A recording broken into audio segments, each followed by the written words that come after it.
जो बच्चे पढ़ने में कमजोर हों, जिनका चित्त वृत्ति गलत जगह पर जा रही हो, व्यसनों में जा रही हो, गलत संगत में पढ़ रहे हो, गलत जगह पर वो जा रहे हो, मदिरापान मांसाहार व्यसन में डूब रहे हो, उनके लिए निवेदन रहेगा महाराज गुड़ की 7 डली गुड़ की काली तिल्ली के साथ में सुरेश्वर महादेव का नाम लेकर कल फुलेरा दूज के दिन शंकर भगवान के शिवलिंग पर उस बेटे का हाथ लगवाकर या उस बेटे से ही चढ़वा दो।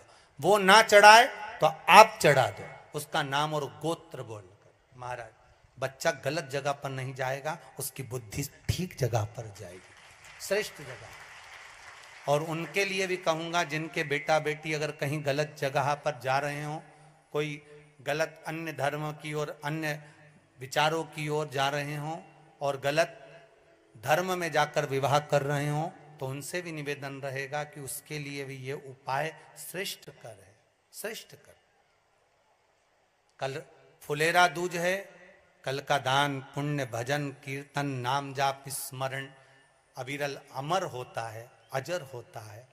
आप भी अपनी जिंदगी को सार्थक बनाओ, भगवान शिव का गुणगान, भगवान शिव का स्मरण, श्री शिवाय नमस्तुभ्यम का जाप एक बार फिर से बोलेंगे, श्री शिवाय नमस्तुभ्यम। जैसे भागवत का मूल मंत्र है ओम नमो भगवते वासुदेवाय, शिव महापुराण का मूल मंत्र है श्री शिवाय नमस्तुभ्यम। ये शंकर का मूल मंत्र है, ये वो मंत्र है जो जीवन का सुख प्रदान करते हैं। पार्वती जी ने धतूरे को उठाया, बेलपत्र तोड़ी और मां जगतजननी जगदम्बा अंबा भवानी मां दुर्गा ले गई और ले जाकर भगवान शंकर पर चढ़ाया, जल चढ़ाना प्रारंभ करा। वो फुलेरा दूज का दिन था, जिस दिन राधा जी की महत्ता को दर्शाया।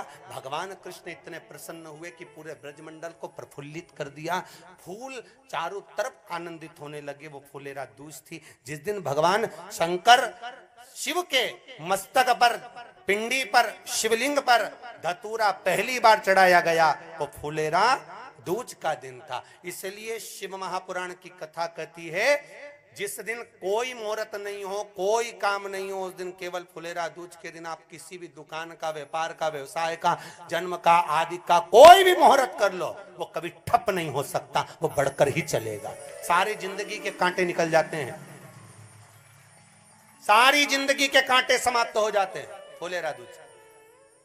कहते हैं दुनिया में सब दिन का दान, सब दिन का पुण्य समाप्त हो सकता है, और फुलेरा दूज का दान पुण्य सत्कर्म भजन कीर्तन नाम स्मरण समाप्त नहीं होता। और आप तो किस्मत वाले हो, आज कौन सी तारीख है?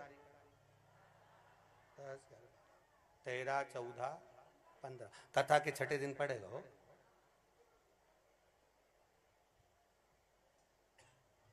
क्या करूं धतूरे का, छठ दिन पड़े। शिव पुराण कह रही है प्रयास करना फुलेरा दूज के दिन शंकर भगवान का, अगर ज्यादा शरीर में कष्ट हो, दुख हो, बीमारी हो, तकलीफ बहुत, उनके लिए सबसे सुंदर है जिनको मिर्गी आती हो, जिनको चक्कर आ जाते हो, अचानक गिर जाते हो, हापड़ी भराने लगती हो थोड़ा सा चलने पर, श्वास फूल जाती हो ज्यादा चढ़ने पर, उनके लिए विशेष है कि धतूरे की जड़ को, धतूरे का जो फल होता है उसकी जड़ महाराज निकाल कर, धोकर, उसको घिसकर शंकर भगवान पर उसका लेपन कर दीजिए। थोड़ी सी जड़ शिव जी पर चढ़ा दीजिए फुलेरा दूज के दिन। उस जड़ को पानी चढ़ाकर वापिस लेकर आ जाइए। जो मिर्गी का मरीज होता है, जिसको दमे की शिकायत होती है, श्वास की होती है, चलने में हापड़ी भरा जाती हो, फुलेरा दूज के दिन दोपहर के समय पर उसको वो जड़ केवल 3 या 4 बार सुगंध में सुंगा दी जाती है, तो मिर्गी की बीमारी समाप्त हो जाती है, और जिसको दमा श्वास फूलता है उसको भी आराम लग जाता है। फुलेरा दूज के दिन उसके लिए नित्य आनंद का सुख दे जाती है। और भी ध्यान दें, जिसको बहुत भारी बीमारी हो, डॉक्टर कह रहे हैं कि ऑपरेशन की जरूरत है, ऑपरेशन कराना पड़ेगा, गांठ हो गई है, ये हो गया है, वो हो गया है, निवेदन है एक धतूरा फुलेरा दूज के दिन भगवान शंकर के शिवलिंग पर समर्पित करें और 5 बेलपत्र नंदीश्वर भगवान पर अर्थात भगवान नंदी पर समर्पित करें। जीवन में कितनी बड़ी भी बीमारी होगी वो आगे नहीं बढ़ सकती, ऑपरेशन की जरूरत नहीं पड़ सकती, वो केवल फुलेरा दूज पर हो, केवल फुलेरा दूज के दिन उसके मौका मिला है, आनंद से कर। धतूरा होता है विषैला, कैसा होता है? विषैला, बहुत विष होता है धतूरे के अंदर। पर महाराज भगवान शिव को वो समर्पित किया जाता है जैसे पार्वती जी को लगा, जब कोई साथ नहीं दे रहा, पार्वती जी को लगा जब कहीं से सुख का अनुभव नहीं हो रहा, आनंद का अनुभव नहीं हो रहा, पार्वती जी ले गई धतूरा, पार्वती मैया ले गई उस बेलपत्र को शिव को। और प्रयास करना, अगर दुख है तो एक धतूरा समर्पित कर कर एक लोटा पानी अवश्य समर्पित कर। उनके लिए भी कहूंगा जिनको शरीर में दाद हो जाती है, खाज हो जाती है या खुजलियों का क्रम हो जाता है, उनके लिए भी महाराज धतूरे का पानी, धतूरा एक लोटे में डाल दो, पानी रख दो उसमें, उसके अंदर थोड़ा सा चंदन डालकर वो पानी शिव जी को समर्पित कर दो। वही पानी को लेकर आ जाइए और कुछ देर तक शरीर में लगाकर बैठ जाइए महाराज। वो केवल फुलेरा दूज का है महाराज, उसको शरीर में लगाकर थोड़ी देर बैठ जाइए, 15-20 मिनट तक। शरीर के अंतर्गत कोई वस्त्र ना हो, उस वस्त्र को उतार कर उसको लगाकर बैठ जाओ। 2.5 से 3 महीने में दांत खाज किसी भी चर्म रोग होगा वो धीरे धीरे समाप्ति की ओर हो जाएगा। महाराज फुलेरा दूज का महत्व शास्त्र कहता है, भले इसको छुपा कर रखा गया हो शास्त्रों के अनुसार, पर इसकी महत्व का जो दुकान, जो व्यापार, जो व्यवसाय, और पहले भी आपको कहा, मान लो आप शिवरात्रि के दिन रात को भगवान शंकर को धतूरा चढ़ाते हो व्यापार व्यवसाय के लिए, और वो धतूरा आप शिवरात्रि के दिन सुबह 4 बजे से पहले नहीं बांध सकते, तो उस धतूरे को फुलेरा दूज के दिन लाल वस्त्र में बांधकर अपने व्यापार वाली जगह पर बांध दो। जीवन में कभी व्यापार नीचे नहीं जाएगा, बढ़ता ही चला जाएगा। और उनके लिए भी निवेदन करूंगा जिनके यहाँ कर्जा बहुत है, बहुत कर्जा है, चूक ही नहीं रहा, पैसा ही नहीं रहा, व्यापार चले तो कर्जा चूके, उनके लिए भी निवेदन करूंगा। एक धतूरा बेलपत्री के पेड़ के नीचे शिवलिंग का निर्माण कर कर फुलेरा दूज के दिन उस धतूरे को अपनी कामना कर कर हल्दी में भिंगोकर उसको भगवान शंकर को समर्पित कर दीजिए अपनी कामना कर कर। उसी हल्दी की एक बिंदी अपने साथ में रुमाल में लगाकर अपने व्यापार व्यवसाय की जगह पर लेकर जाइए। कर्जा धीरे धीरे धीरे धीरे जब चूकेगा, जब लक्ष्मी आएगी तो लक्ष्मी की वृद्धि भी वो करता। महाराज ये फुलेरा दूज के उपाय, जिस दिन मां जगज्जननी जगदम्बा अंबा स्वयं भगवान शंकर को मौन होकर देख कर विलापित होती हैं, नैनों से नीर बहता, शिव को हुआ क्या, शंकर को क्या हुआ है, योगरदानी को हुआ क्या।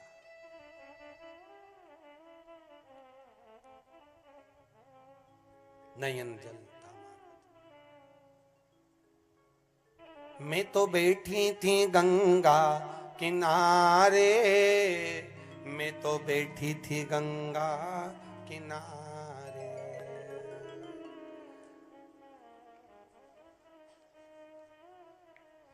ऐसा धक्का दिया ओ भोलेनाथ, दिल तुझको दिया ओ भोले। भगवान शिव ओगड़दानी, त्रिकालदर्शी, कैलाशी, अविनाशी, इस चित्तवृत्ति के मन की बात को धारण करने वाले,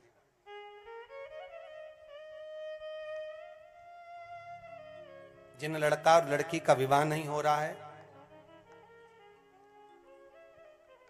महाराज विवाह के लिए बहुत परेशान हो गए, उनके लिए भी 5 बेलपत्र, 1 धतूरा, 5 शमी पत्र अशोक सुंदरी वाले स्थान पर, चाहे मंगल हो, चाहे राहु हो, चाहे केतु हो, सारे ग्रह भले अनुकूल है नहीं है, प्रतिकूल है नहीं है, वो अपने अनुसार उसको लेकर शमी पत्र, बेलपत्र और धतूरा हाथ की हथेली में रखकर, जिसका मंगल विवाह नहीं हो रहा, बहुत कष्टप्रद है, हाथ में रखकर अशोक सुंदरी, अशोक सुंदरी का स्थान सबको मालूम है ना, भगवान शंकर की जलाधारी पर शिवलिंग, पार्वती जी का हस्त कमल, जहां से चरण जल नीचे जाता है, राइट भाग गणेश जी का स्थान, लेफ्ट भाग कार्तिकेय का स्थान। जलाशय में से, जलाधारी में से जो जल नीचे गिरता है बूंद बूंद, वो शंकर भगवान की 5 लड़कियां, जया, विषहरा, शामरीवारी, दोतली और देव। शंकर जी की 1 लड़की और अशोक सुंदरी 6 नंबर की, उसका स्थान, इन पानी जो जाता है उसके बीच में जो मोटी सी लाइन होती है, उस मोटी सी लाइन पर जो स्थान है वो अशोक सुंदरी का स्थान है। किसका स्थान है? अशोक सुंदरी।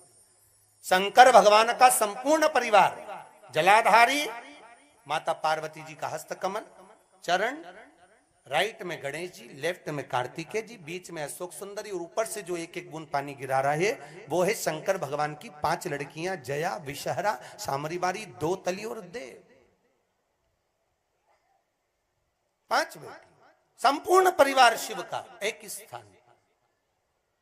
किसी एक माता जी ने पत्र लिखकर भेजा था, कल की कथा में था कि महाराज जी हमको नींद नहीं आती थी, हम टेबलेट ले लेकर सो रहे थे, शरीर में इतना कष्ट होता था, पर जब से शंकर भगवान की 5 लड़कियों का नाम लेकर रात्रि को आचमन कर कर विश्राम कर रहे हैं, तब से बाबा की बड़ी कृपा है, एक दिन भी गोली लेने की जरूरत नहीं पड़ी। कोई गुजरात से आई हैं, महाराज अहमदाबाद की रहने वाली हैं, उन्होंने ये पत्र दिया था भाव से, कोई दवाई की जरूरत नहीं पड़ी। शिव की 5, तो जिनका विवाह नहीं हो रहा, अशोक सुंदरी वाली जगह पर हाथ में लेकर वो धतूरे के साथ शमी पत्र, बेलपत्र समर्पित करें और बाबा से निवेदन करें, बाबा आपकी कामना पूर्ण, फुलेरा दूज करें। अशोक सुंदरी पर जो धतूरा चढ़ता है, वैसे तो अशोक सुंदरी पर धतूरा बहुत कम चढ़ता है, केवल एक फुलेरा दूज का दिन ही ऐसा होता है जिस दिन अशोक सुंदरी वाली जगह पर धतूरा चढ़ता है। अशोक सुंदरी वाली जगह भगवान शिव ओगड़दानी है, त्रिकालदर्शी कैलाश, सहज नहीं शंकर।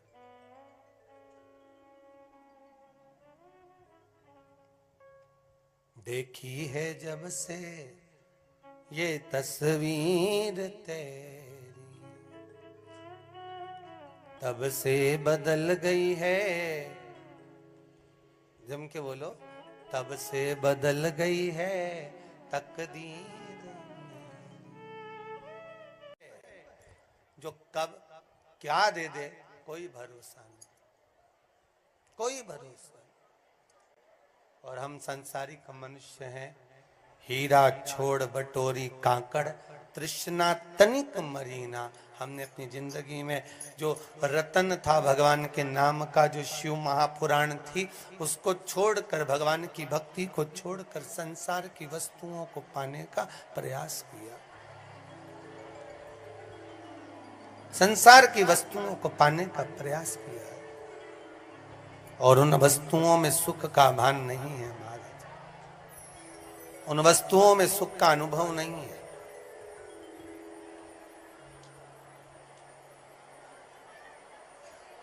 आनंद की अनुभूति तो केवल शिव के चरण है, केवल शंकर के चरण। और ओगड़दानी त्रिकालदर्शी कैलाशी अविनाशी शिव की कथा कहती है, मां जगत जननी जगदम्बा ने जब देखा,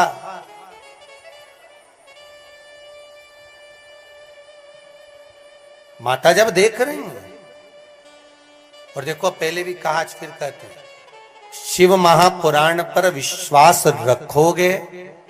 कई लोगों ने प्रश्न किए, कई लोगों के भाव आए हैं महाराज, कोई कहता हमने पशुपति व्रत करे, बाबा ने कृपा करी, कोई कहता है हमारा ये कार्य। अगर आप शिव पुराण पर विश्वास रखे हो और शंकर की कथा को दिल से सुन रहे हो, दिल से श्रवण कर रहे हो, तो वो ओगड़दानी है त्रिकालदर्शी। फिर कहूंगा, ब्रह्मा जी आपका भाग्य देख कर देंगे, भगवान विष्णु आपका कर्म देख कर दे देंगे, पर शंकर ना भाग्य देखेगा ना कर्म देखेगा, बस उसकी मर्जी होना चाहिए, वो कब भंडार भर देगा। विश्वास मालूम नहीं पड़ पाएगा कि कब मिल गया, कब प्राप्त हो। आप आए हो कुबेरेश्वर बाबा की धरा पर। अभी तो कुबेर भंडारी यहाँ पर विराजमान नहीं हुए, बनी रहा है मंदिर तो बाबा का, पर यह भूमि इतनी तो सिद्ध है कि यहाँ आने वाला जीव 3 महीने में वापिस जरूर आता है। ये इतनी सिद्ध तो है, इतना आनंद तो है इसमें।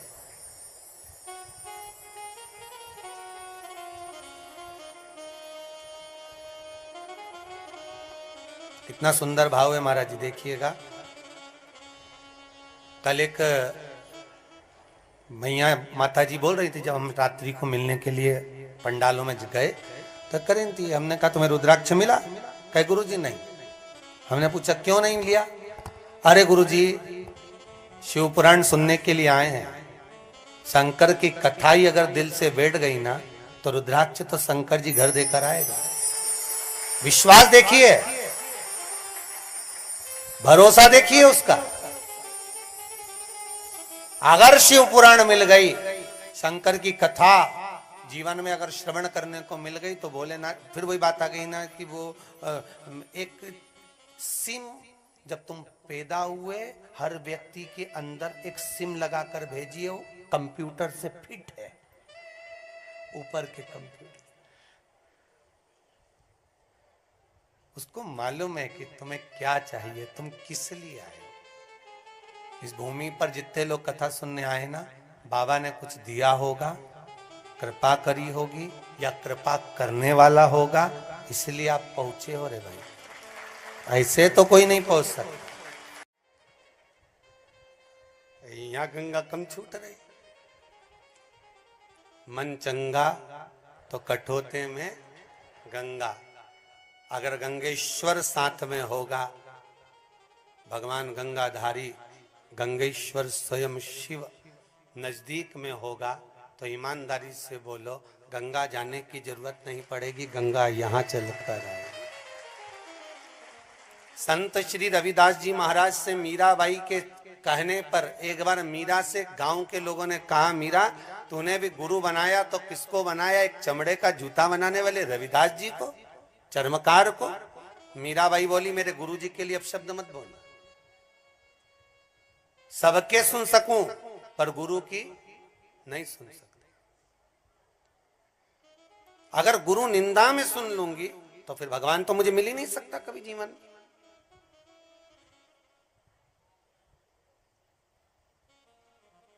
मैं सबकी सुनूंगी पर गुरु की नहीं सुनूंगी। मुझे गुरु निंदा नहीं सुनना है।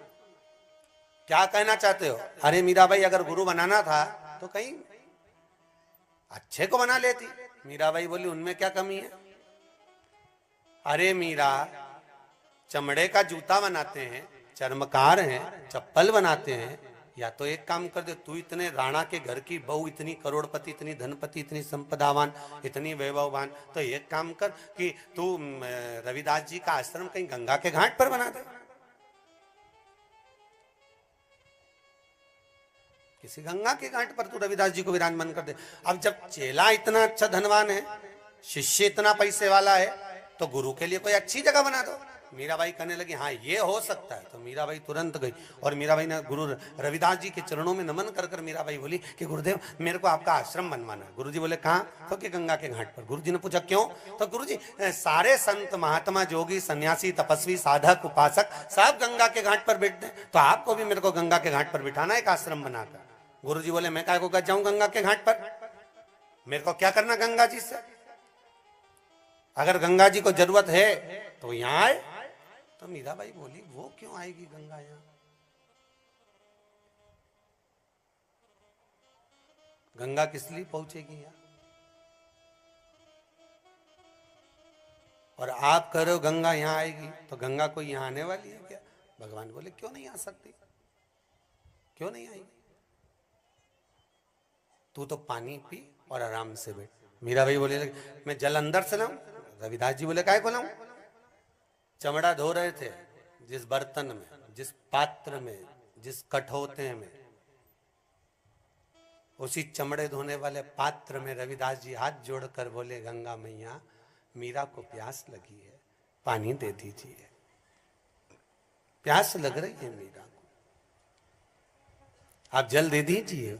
और जैसे ही कहा वैसे कि वैसे ही उस चमड़े धोने वाले पात्र से, उस चमड़े धोने वाले पानी में से एक हीरे की चूड़ी जड़ा हुआ हाथ बाहर निकल कर आया और उसमें कलश भरा हुआ था जल का।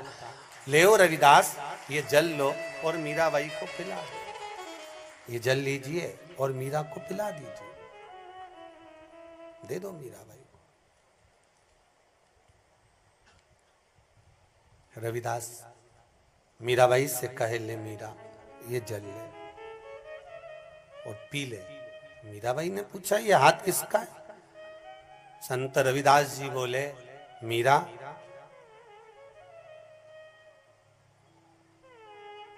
संत सदगुरु सन्यासी तपस्वी साधक उपासक भगत भगवान का कोई एक भक्त, भगवान को परम प्रिय कोई जीव, कोई शरणागति को धारण करने वाला कोई भगत,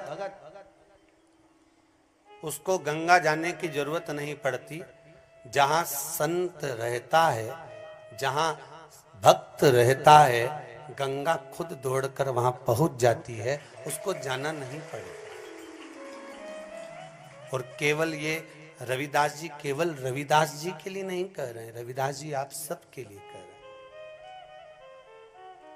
संत रविदास जी ये केवल खुद के लिए नहीं कह रहे हैं, संत रविदास जी आप सब के लिए कह रहे हैं कि आप अगर मन में संतुष्टि है, मन में अगर स्नेह है, प्रेम है, वात्सल्यता है, करुणता है, तो फिर आपको कहीं जाने की जरूरत नहीं है। भगवान स्वयं आपको ढूंढ ले,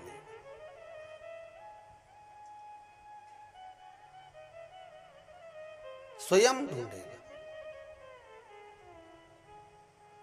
एक माँ अपने बच्चे को ढूंढ लेती है, एक बच्चा अपनी माता को ढूंढ लेता है, एक गाय एक बछड़े को ढूंढ लेती है, एक बछड़ा एक गाय को ढूंढ लेता है। उसी तरह अपने भक्त को भगवान भी ढूंढ लेता है। उसको ढूंढने के लिए कहीं जाना नहीं पड़ता, उसको ढूंढने के लिए कहीं पहुंचना नहीं पड़ता, वो सम्मुख में आकर खड़ा हो जाता है। कहीं नहीं जाना, बस केवल दिल से, हृदय से, मन से, चित्त से, वृत्ति से उसको पुकार लो।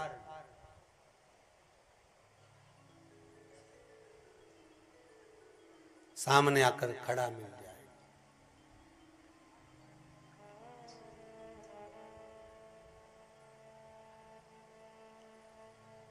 सम्मुख में खड़ा मिलेगा, बस दिल से उसको कहना पड़ेगा आपको।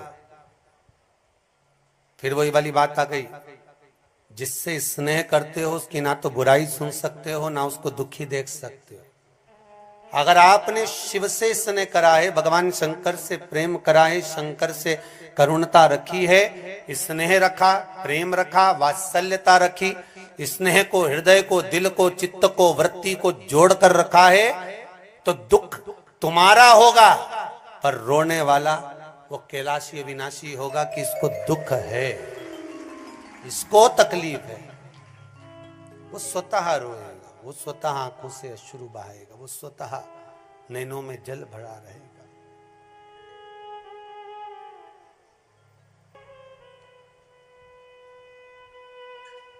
स्वतः आए ना आए प्रभु कुटुंब कबीला,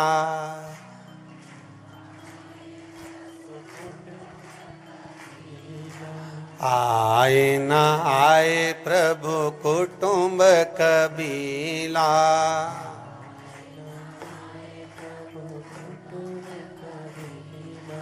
भक्तों के प्रभु आप सहारा,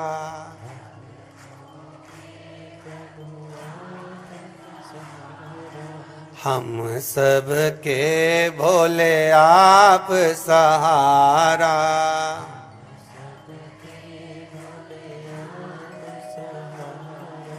भक्तों की लाज बचाना पड़ेगा, भक्तों की लाज बचाना पड़ेगा, अंत समय प्रभु आना पड़ेगा। अंत समय प्रभु आना पड़ेगा। आए ना आए प्रभु कुटुंब कबीला। आए ना आए प्रभु कुटुंब कबीला। आए ना आए प्रभु कुटुंब कबीला। आए ना आए देखो कुटुंब कबीला। भक्त का भाव देखिए कितना सुंदर है। हास आए प्रभु कुटुंब कबीला। आए ना आए प्रभु कुटुंब कबीला। आए ना आए प्रभु कुटुंब कबीला। आए ना आए प्रभु कुटुंब कबीला। भक्तों के प्रभु आप सहारा। भक्तों के प्रभु आप सहारा। भक्तों के प्रभु आप सहारा। भक्तों के प्रभु आप सहारा। ओ भक्तों की लाज बचाना पड़ेगा। भक्तों की लाज बचाना पड़ेगा। ओ अंत समय प्रभु आना पड़ेगा। अंत समय प्रभु आना पड़ेगा। ओ अंत समय प्रभु आना पड़ेगा। अंत समय प्रभु आना पड़ेगा। अंत समय में भगवान सम्मुख में खड़ा हो। बस हमारे दुख में, दुख हमारा है पर परेशानी, अरे बोलो तो उसको, टेंशन उसको।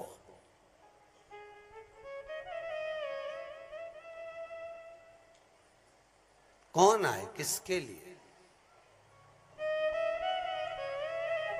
अरे वावारी दुनिया, मतलब की दुनिया में किसी का कोई नहीं। सुख के साथी हजारों हैं, जब दुख पड़ा। ये संसार के जितने लोग हैं, संसार में रमण करने वाले तुम्हारे नातेदार, रिश्तेदार, कुटुंब, कबीला, परिवार, जितने तुम्हारे हितैषी हैं ना, शास्त्र कितना सुंदर कहता, गरुड़ पुराण कहती है, जिस बेटे को तुमने प्रेम से रोटी खिलाई, जिस बेटे को तुमने अच्छा अच्छा कपड़ा पहनाया, जिस बेटे के लिए बहू लेकर आए, जिस बेटे के पोते को तुमने गोदी में खिलाया, खूब तेल की मालिश कर करके चकाचक कर दिया, और आखिरी में हुआ क्या? धर्म और शास्त्र की रीत तो देखो कि बाप मरा, मां मरी, उसको जब चिता पर लेटाया, आग भी उसी औलाद ने लगाई, और बचा कुचा था तो जब बाप आधा जल गया तो एक बांस में लोटा बांधकर घी भर के खोपड़िया भी उसी औलाद ने फोड़ी। कोई दूसरा नहीं फोड़ा है, उसी ने, जिसको तुमने लाड़ प्यार से पाल पोस कर बड़ा किया। अब कितनी विचित्र धर्म और कितना विचित्र शास्त्र कर रहा है महाराज कि जिससे इतना प्रेम कराने वही, अरे बोलो तो फिर वही वाली बात आ गई ना कि क्रिकेट के मैदान में जहां पर बैट लेकर बैटिंग करने वाला खड़ा होता है, उसी के पीछे एक बॉल झेलने वाला भी खड़ा होता है, और नुकसान वो ही देता है जो करीब में होता है। दूर खड़ा हुआ तो क्या स्टंप गिराएगा? अरे बोलो तो, हिम्मत है दूर खड़े होने वाले की स्टंप गिरा दे। इसलिए दूर वाले तो पास वाले को गेंद फेंकते हैं, फिर पास वाला स्टंप गिरा देता है और आउट। तो बैट वाला मानता ही नहीं, मां दिखाओ आउट की नियम, इंतजार करे, फिर एम्पायर अन्य एम्पायर को सूचना दे, फिर वो कहे गया। ऐसा अपने जीवन में भी होता है। आग लगाने के बाद भी 2-4 एम्पायर देखते रहते, देख तो पका। 2-4 एम्पायर, अभी भी विश्वास नहीं है कि एम्पायर सही साइड हो।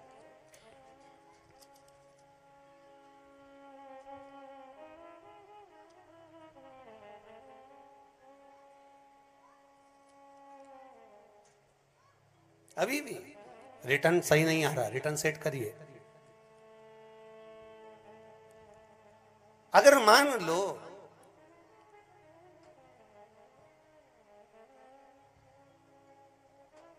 एक एम्पायर और है, वो भी चेक कर रहा है, वो भी देख रहा है,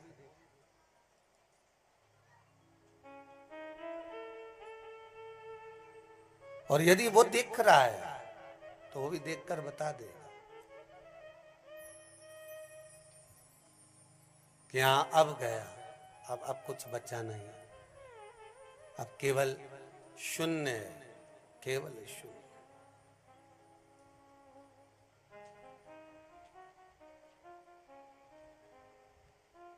कुछ बचा ही नहीं। महाराज, जो नजदीक में होगा वही बस कमाल कर जाएगा, जो नजदीक। फिर निवेदन करूंगा, दूसरों को कोई मतलब नहीं कि आप क्या कर रहे हैं, क्या डर रहे हैं, क्या करना चाहते हैं, उसको कोई मतलब नहीं। दिक्कत कोई अपना ही होगा नजदीक का, जिसको कष्ट महसूस होगा, तो हमें उससे मतलब नहीं है। आए ना आए प्रभु कुटुंब, कोई आए ना आए हमें उससे मतलब नहीं है। कौन क्या कर रहा है हमें उससे भी मतलब नहीं है। बस हमारा तो निवेदन इतना है कि भक्तों की लाज बचाना आपका काम है। तेरे मंदिर में आना मेरा काम है और मेरी बिगड़ी बनाना तेरा। फिर कोई आए चाहे ना आए, हमें कोई मतलब नहीं।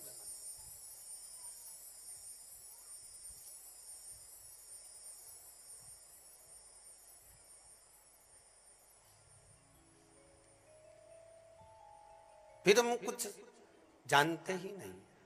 शिव कथा कह रहे, ओगड़दानी त्रिकालदर्शी कैलाशी का चरित्र कह रहा, बाबा भूत भावन भूतेश्वर का चरित्र कह रहा। आपका विश्वास शंकर का मिलन है, और अगर विश्वास नहीं तो भगवान भी नहीं। शिलाद नामक ब्राह्मण जो नित्य प्रति भगवान की सेवा में तल्लीन रहता है, उसको संसार सागर से कोई मतलब ही नहीं रहता। वो अपनी मस्ती में मस्त है, उसको कोई मतलब नहीं किसी संसार सागर से। उसको तो बस भगवान का भजन करना, एक लोटा पानी बड़े भगवान शिव के धाम में ले जाकर चढ़ा दे। शंकर भगवान भी वो बड़ी आनंदित, उन्हें कोई मतलब नहीं। और फिर निवेदन करूंगा, सारे देवताओं को भले आप अधिक से अधिक महंगा सामान दे सकते हो, पर सबसे सरल देव, देव अधिदेव महादेव, जिसको महंगी चीज से मतलब ही नहीं, जो दुनिया में किसी काम की नहीं, वो महादेव करे मेरे पास लिया। सांप लिया, डमरू तुम्हारे काम का हो तो रख लो। एक प्रैक्टिकल करके देखना। कल बच्चों को बाजार घुमाने ले जाना सीहोर, और गिफ्ट की दुकान पर ले जाके कहना डमरू ले ले। कोई बच्चा लेगा? अरे बोलो तो जम के, पापा, ओ पापा, ये डमरू दिला रहा, हम कोई डमरू हैं? अरे बड़े बड़े बड़े विचित्र लोग हैं साहब। एक भगत को कहीं पर प्रसाद चल रहा था, वहां पर बोल दिया, भोला नुक्ति ले लो। उसको तो गुस्सा आ गया कि हम तुमको शंकर जी दिख रहे हैं, तुमने समझ क्या रखा है हमको? कार्यकर्ता बोले, गुरुजी हमने तो इसको भोला बोला था। तो बेटा हमने कहा कोई बात नहीं, जगदम्बा का मारा है, तो कोई दिक्कत वाली बात नहीं। बोला ना अपन ने, बोला तो हम, उसने कहा भैया हमको भोला बोल रहा है। तो हमने कहा क्या दिक्कत भोला बोलने में, बताओ। अब शिव महापुराण की कथा कर रही है, 21,600 श्वास जो मनुष्य के शरीर से निकल रही है, हर श्वास में शिव है, तो तुम सब भोला ही तो हो। अरे बोलो तो, नहीं हो क्या? बोला, सब बोला, सब में शंकर समाया है, हर एक में भगवान शिव समाहित है। क्या सोचना? अब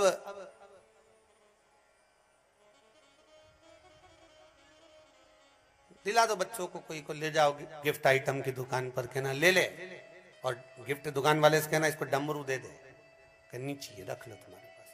डमरू का क्या करेंगे हम? तो क्या चाहिए? रिमोट वाली कार। क्या चाहिए? बंदूक। क्या चाहिए? ये, पर डमरू नहीं चाहिए। अब भगवान शंकर से पूछा, देखो सरस्वती मैया ने वीणा ले ली, किसी ने मृदंग ले लिया, किसी ने झांझ ले ली, किसी ने कुछ ले लिया। अब केवल सारे वाद्य यंत्रों में एक ही चीज पड़ी थी जो कोई नहीं ले लिया था। क्या? अरे बोलो तो, डमरू। तो बाबा भोलेनाथ जी से पूछा क्या करें? शंकर भगवान बोले जो कहीं नहीं चले वो हमारे पास चला दो। होता है जो रुपया कहीं नहीं चढ़े, फटा हुआ, गला हुआ, सड़ा हुआ, वो आरती की थाली में ही तो चढ़े। क्योंकि सबको मालूम है जो कहीं नहीं चलेगा वो भगवान विश्वनाथ के पास चलेगा, क्योंकि विश्वनाथ को तो लगे ना सब फटा हुआ, गला हुआ, सड़ा हुआ, सबको शंकर जी चला दे। वो तो शंभू है। भेज दो, डमरू रख लिया। अब सारे देवताओं से कहा कि आभूषण ले लो, सब हीरा पन्ना सोना चांदी रतन माणिक मोती सब ले गए, सारे के सारे ले गए, कुछ नहीं बचा। फिर देवाधिदेव महादेव से पूछा आप क्या पहनोगे? शंकर भगवान बोले सब कहां गया, सब ले गए 33 कोटि देवता। अच्छा, और आपके लिए? शंकर भगवान बोले हमारे को कुछ है बचा है? कुछ भी नहीं। एक सांप निकल के जा रहा था, शंकर भगवान मुस्कुरा कर बोले तू ही आजा दादा, तू ही गले पड़ जा।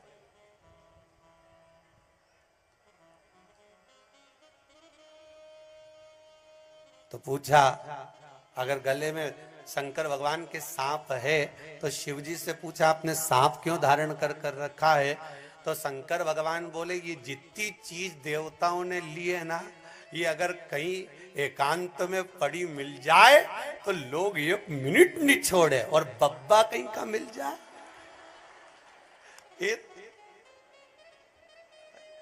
जितना 33 कोटि देवताओं ने सामान लिया है, हीरा मोती सोना चांदी पीता, जो जो अंबर पीतांबर, कोई अच्छी चीज मिल जाए तो कोई छोड़ेगा क्या? अरे बोलो तो, अरे नहीं छोड़े। वो तो एक कुबेरेश्वर बाबा की धरा है तो यहाँ भले छोड़ दे, पर बाकी की जगह मिले तो कोई छोड़े? नहीं छोड़े।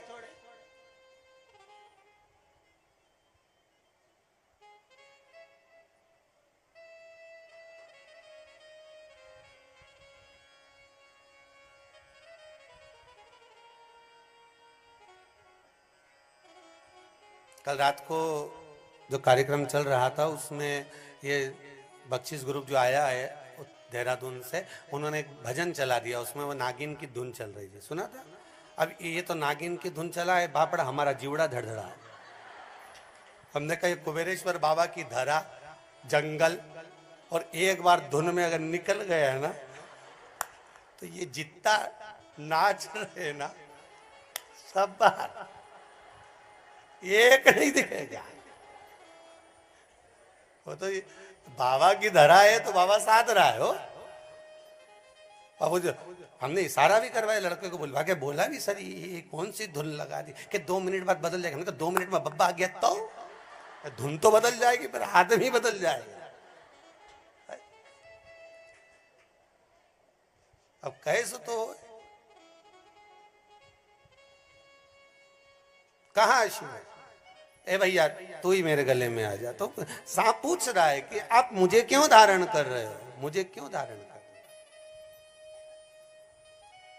क्या कारण है धारण करने का?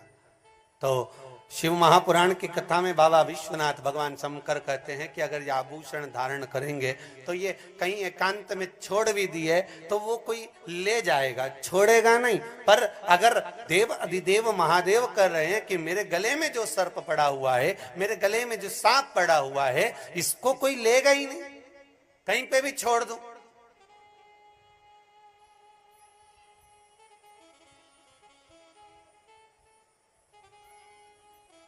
अब तुम स्नान करने जाओ कोई कपड़ा, कोई पर्स, कोई बैग, कितनी सावधानी से सामने रखकर स्नान करते हो और मुंह भी वहीं रखते हो नहाते हुए, उसी बैग पर, उसी पर्स पर, उसी सामान पर, उसी मोबाइल पर हो। और मान लो तुम्हारे पास में कुछ नहीं होता और केवल सांप होता और तुम उसको, फिर तो तुम कहीं पे भी रख दो, उठा ले, जिसकी मर्जी पड़े उठा।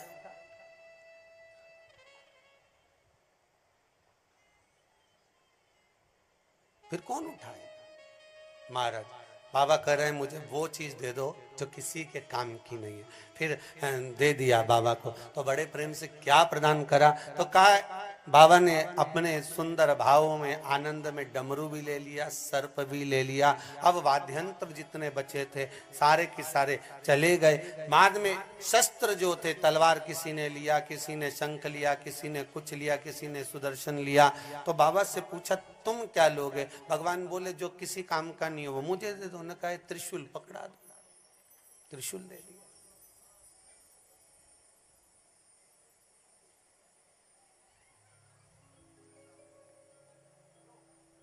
क्या दिया? सबको अच्छे अच्छे फूल चाहिए। एक प्रश्न है किसी का कि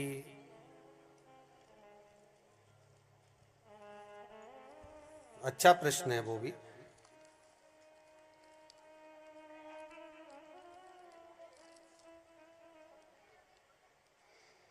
भगवान शंकर को पुष्प कैसे चढ़ाना चाहिए, प्रश्न ये किया गया। पर शिव महापुराण में तो लिखा ही नहीं। शिव महापुराण में तो केवल लिखा है कि शंकर भगवान को बेलपत्र समर्पित करना चाहिए। शिव महापुराण में लिखा है जहां वृक्ष मिल जाए, जिन वृक्ष की पत्तियां मिल जाए, बाबा विश्वनाथ को, बाबा शंभू को, त्रिकालदर्शी कैलाशी अविनाशी शंकर को वो समर्पित कर देना चाहिए।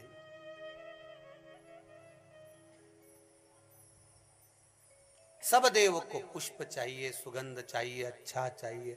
बाबा कहते हैं मुझे तुम पुष्प भी नहीं दे सकते चलेगा, बेलपत्र ही समर्पित कर दो, वो भी मुझे स्वीकार रहेगा, वो भी मुझे स्वीकार है। जब मंथन हुआ समुद्र का, और शिव महापुराण में अलग अलग पुराणों में अलग अलग चरित्र वर्णन किया गया है। अलग अलग पुराणों में अलग अलग चरित्र है। वायु पुराण के अंतर्गत लिखा हुआ है कि जब मंथन हुआ, उस मंथन के समय पर बाबा को जो विष पीने को मिला, उस विष की तपन इतनी तीव्र थी,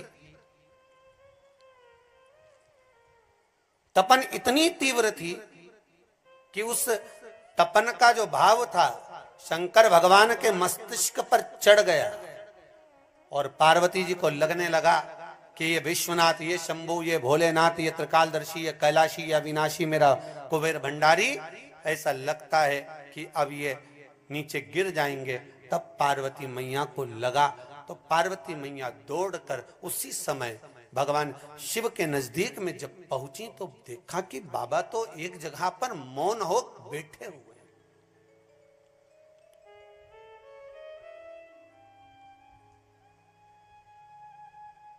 साधारण विष नहीं था। क्यों नहीं पिया? देवताओं ने पी लेते, देवता उस विष को। जब अमृत पी रहे हैं तो विष पीने में क्या दिक्कत है भाई? तकलीफ क्या है? P low. रोज अच्छी अच्छी गाड़ी चाय घर पे पीते हो, एक आध दिन पतली पी लोगे तो कौन सा घट जाएगा? अरे बोलो तो, सही है कि गलत है? अगर मान लो विष पिया आपने, अमृत रोज पी रहे हो तो विष भी धारण कर लेते, पर देवता विष पिए क्या? कोई नहीं। सारे देवताओं ने विचार कर लिया ये विष हमारे काम का नहीं, हमें विष नहीं पीना, हमें विष नहीं धारण करना। नहीं पिया। विष किसने पिया? भगवान शिव ने। और बाबा मौन होकर बैठ गए। पर चिंता सबसे ज्यादा थी माता पार्वती जी को। पार्वती जी को इतनी चिंता लग गई, इतनी चिंता लग गई माता पार्वती जी को कि पार्वती चित्तवृत्ति लेकर भगवान शिव के चरणों में बैठ गई और बाबा के चरणों में बैठकर पार्वती चरण को हिलाकर पूछ रही कि आप विष पी लिए हो।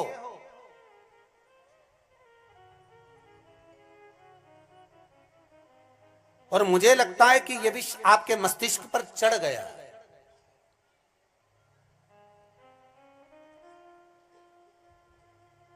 मुझे लग रहा है कि यह विष आपके मस्तिष्क पर चढ़ चुका है। तो पार्वती जी से शंकर जी ने कुछ बात नहीं करी, शंकर जी से कुछ बोले नहीं। मौन होकर बाबा विश्वनाथ, शंभु, त्रिकालदर्शी, कैलाशी, अविनाशी शंकर बैठे रहे मौन होकर। पार्वती जी दौड़ कर गई भगवान विष्णु के पास में। लक्ष्मी, नारायण कहाँ है? लक्ष्मी, नारायण है कहाँ? लक्ष्मी जी बोली अभी तो यहीं थे, देखिए कहाँ गए। दौड़ती दौड़ती पहुंची, फिर दौड़ती दौड़ती माता पार्वती जी स्वयं भगवान विष्णु के पास में पहुंचती। पूछा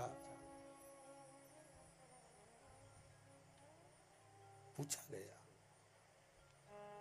नारायण ने पूछा, मां कैसे पधारी हो, कैसे आई हो आप, आपके आने का कारण क्या है, किस लिए पहुंची हो आप? पार्वती जी बोली, भोलेनाथ जी मौन होकर बैठ गए। हमें लगता है कि जो विष पिया है वो मस्तिष्क पर चढ़ गया। विष की तपन, विष की गर्मी, विष की तपन उनको तपा रही है।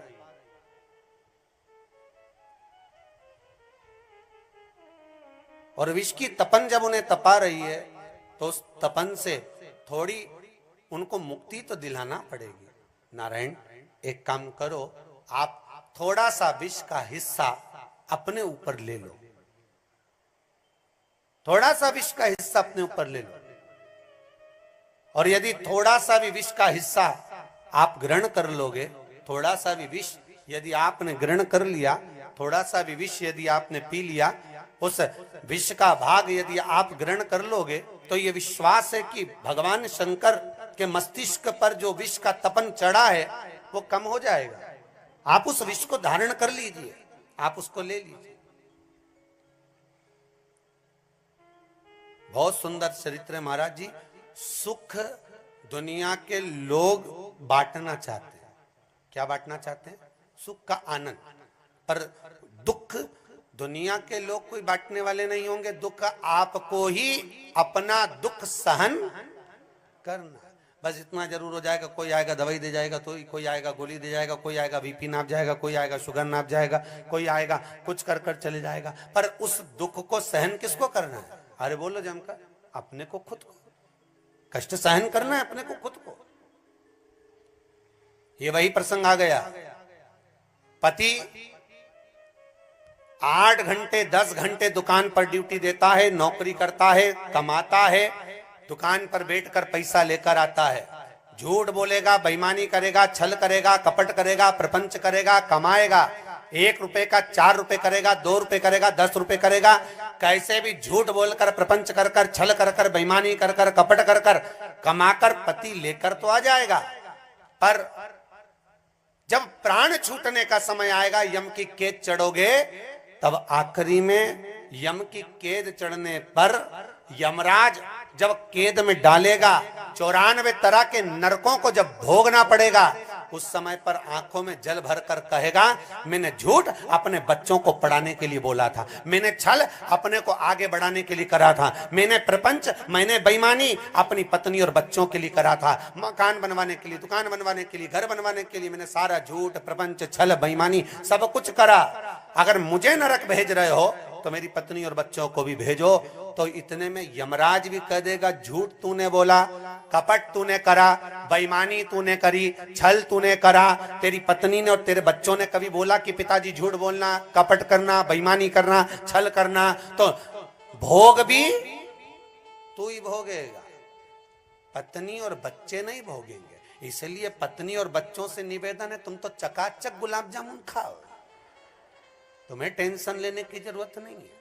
टेंशन वो ले जो करे। इसलिए तो आपका नाम धर्म पत्नी है।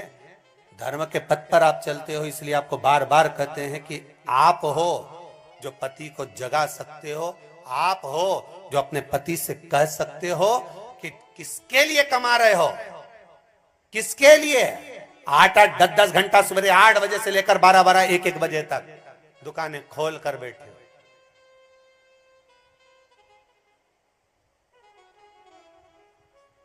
बना लिया धन, पर बाद में भोगना तो पड़ेगा। अभी लॉकडाउन के अंतर्गत कई चीजें जो 4 रुपए की थी वो 14 में मिली।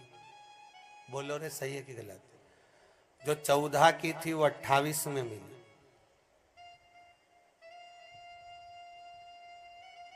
महंगा ले लो, अभी मौका है, पर बाद में हिसाब तो उसी को देना है। कौन दूसरा आएगा हिसाब लेने के?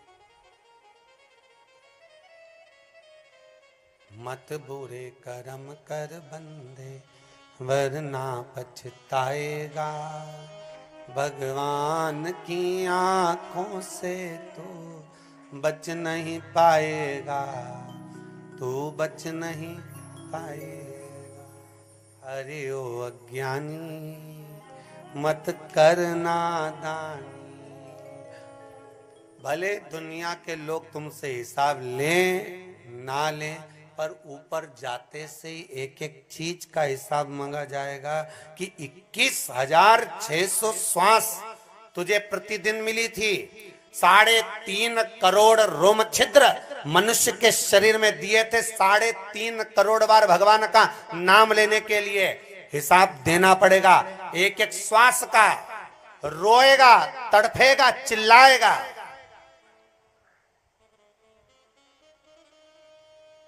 मन का धन तो हो गया, कमा लिया हमने बेईमानी से, कमा लिया हमने प्रपंच से, कमा लिया हमने चल से, रख लिया दूसरे का धन, दूसरे का वैभव, दूसरे की सत्ता।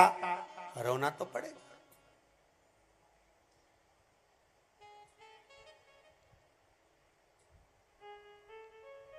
कई लोग कहते हैं महाराज जी हम बहुत भगवान का भजन पूजन करते हैं, इसके बाद भी दुख पीछा नहीं छोड़ता, हमें तकलीफ रहती है, हमें कष्ट रहता है। उसका कारण क्या है? उसका कारण केवल एक, जो कर्म पुराना कर कर आए हो, वो किसी 84 लाख योनियों में से किसी योनि में आप उस कर्म के भोग को नहीं भोग सकते। केवल एक मनुष्य की देह ऐसी मिलती है जिसमें जो पुराना कर्म करा है उसका भोग भोगना पड़ता है। सुख दिया होगा तो सुख मिलेगा। आपने किसी का धन खा लिया होगा तो कोई आपका ही अपना क्या पराया क्या कितनी भी लिखा पढ़ी करवा लो तो भी खा जाएगा, देगा ही नहीं। समझ लेना, पुराना है हिसाब ले रहा है। चलते चलते ठोकर खाकर गिर गए, लग गई, नीचे पड़ गए, पांव मोच खा गया, गिर गए, पड़ गए। सोचना कि हम पुण्य करने के लिए आए थे, भजन करने के लिए आए थे, स्मरण करने के लिए आए थे, फिर दुख क्यों मिला? कारण क्या था? भगवान ने कहा कारण एक ही है कि तू यहाँ आया पुण्य वाली जगह पर, हरिद्वार मेला में, कुंभ में, यहाँ कथा भागवत सत्संग में, मंदिर में, देवालय में, अगर तुझे चोट लगी, गिरा पड़ा, कुछ भी हुआ तो बाबा से विनय करना कि तूने थोड़े में निकाल दिया, ये बड़ी कृपा कर दी, कहीं बड़ा आता और कुछ हो जाता तो बात थी नहीं। संसार सागर में उस शंभू से निराला, उस दया सागर से, करुणा सागर से, त्रिकालदर्शी से निराला कोई हो ही नहीं। एक वो यूएसए से आई है बहन जी, कहाँ बैठी है? यूएसए से आई है, कहीं बैठी होंगी। वो कह रही थी गुरुदेव सारे नग बदल कर देख लिए, सारा उपाय कर कर देख लिया, पर एक ऐसी चीज थी, ऐसा काम था वो हो नहीं रहा था। पर बेटे ने एक दिन मोबाइल पर कथा सुना दी और बैठी है, कहीं दिख रही है क्या? यूएसए से आई है, जहां भी वो खड़ी हो जाए तो सारे उपाय करे, अर्थात पहले हमने जितना बन सकता था करा, पर एक दिन मोबाइल में कथा थोड़ी सी सुन ली और उस कथा का फल ये मिला कि मेरा वो काम हो गया, इसलिए मेरे बेटे ने मुझको यहाँ कथा में भेज दिया। ये बाबा की कृपा, ये बाबा की करुणा है, ये बाबा की कृपा। आपका चित्त, आपकी वृत्ति, आपका मन, आपकी एकाग्रता और आपके मन का एक आनंद सुख आपके मन का सुख प्रदान कर देता।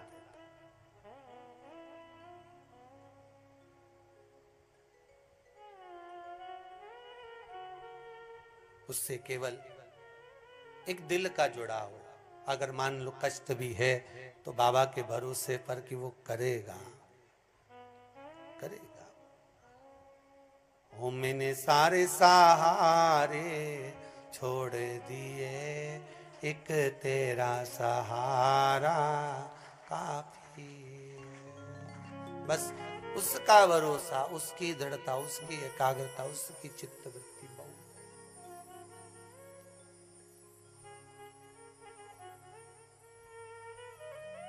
बहुत है उसमें।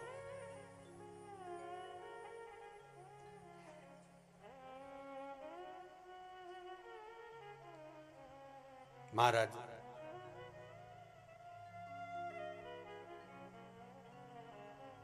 दिया बाबा ने कृपा करी, शिलाद ब्राह्मण है, पर उस ब्राह्मण पद में श्रेष्ठता की बात यह है कि उसकी सहजता, उसकी सरलता उसके सम्मुख में।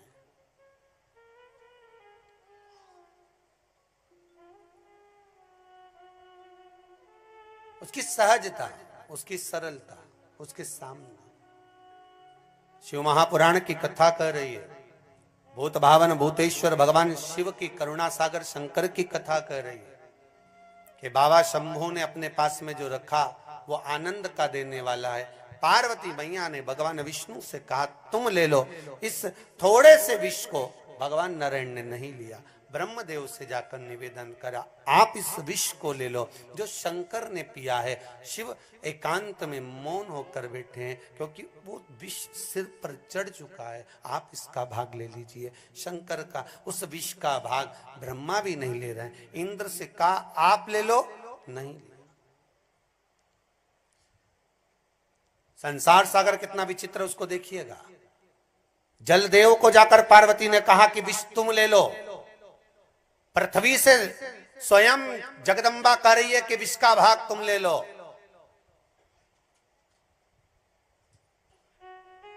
बचा कुचा था तो संसार वासियों से कहा विष का भाग आप ले लो, कोई ने नहीं लिया। और एक जरा सा लालच इंद्र ने दिया, सबने उसका पाप ले लिया। शिव महापुराण की कथा कर रही, भागवत में भी आता है।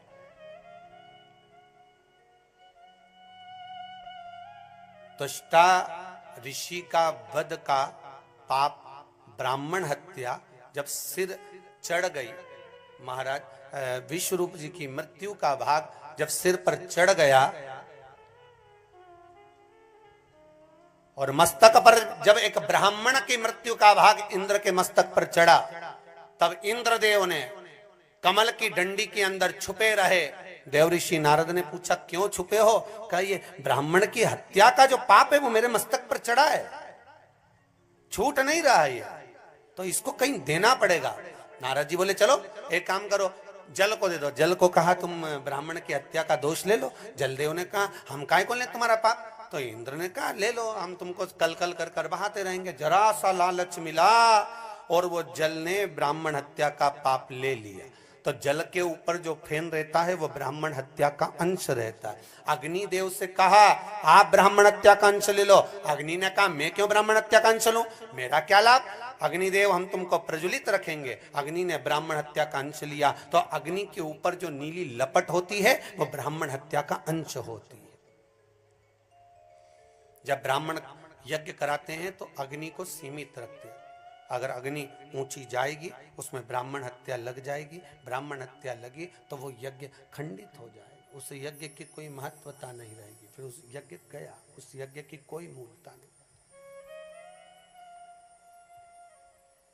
उस यज्ञ की कोई महत्वता नहीं।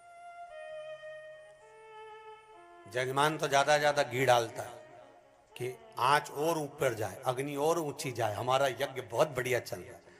पर ब्राह्मण जानते हैं अगर आगी ऊंची गई तो उसमें नीली लपट आई, और नीली लो अगर आ गई तो वो यज्ञ खंडित हो गया, फिर उस यज्ञ का कोई प्रमाण नहीं, फिर उस यज्ञ का कोई महत्व नहीं।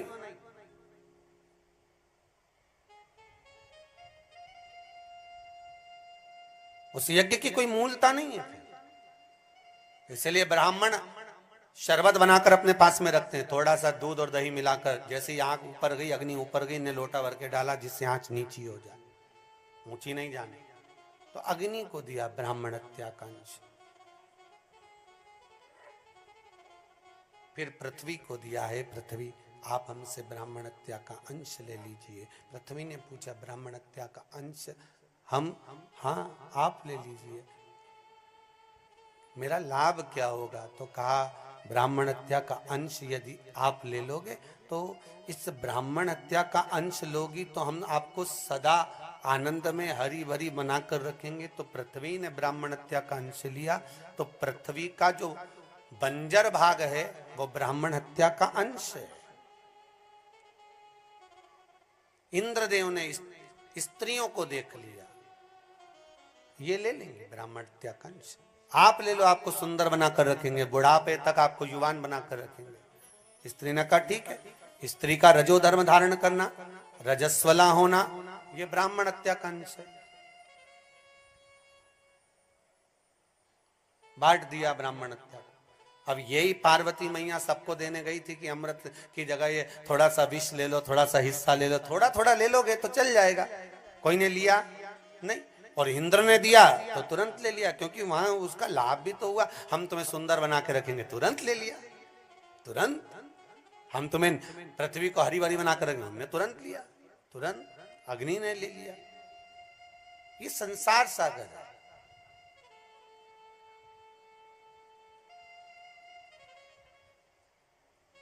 संसार सागर।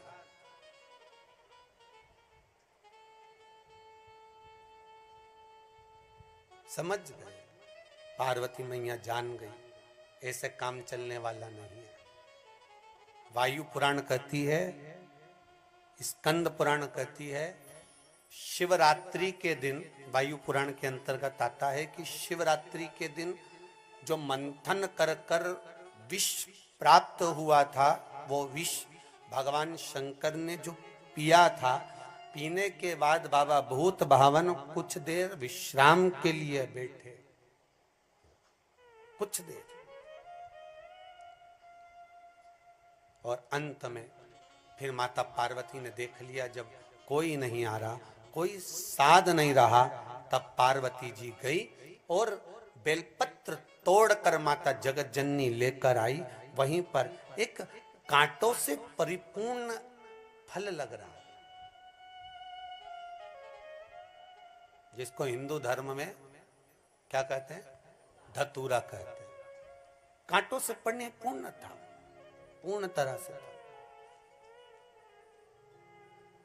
एक बार शंकर भगवान ने पार्वती जी को जब केश, मां जगत जननी जगदम्बा जब बाल को खोल कर बैठी हुई थी, केश जब माता के खुले हुए थे, और उन केशों को खुला देखकर भगवान शिव ने एक दिन धतूरे को उठाकर उस केश को लपेट कर जूड़ा बना दिया था। बाबा भोलेनाथ ने पार्वती को दे दिया था, तुम्हारे केश में ये लपेट कर रखी।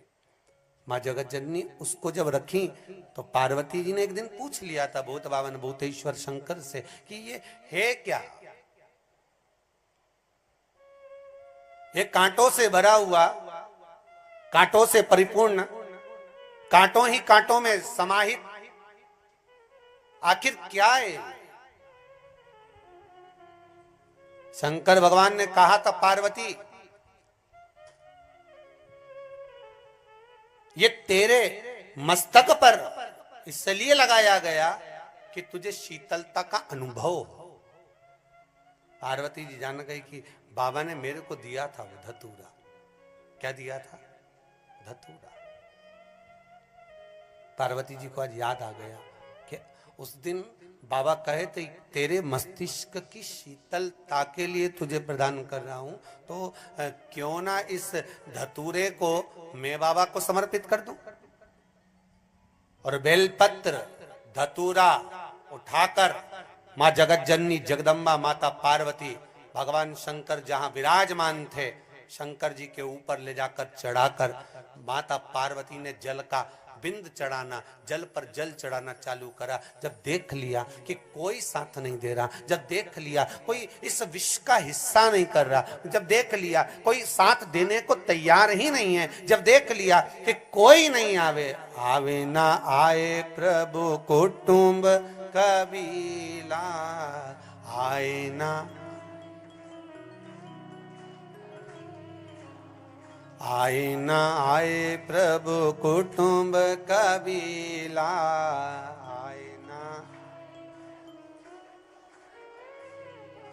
भक्तों की लाज बचाना पड़ेगा, भक्तों अंत समय प्रभु आना पड़ेगा, अंत समय भक्तों की लाज बचाना पड़ेगा।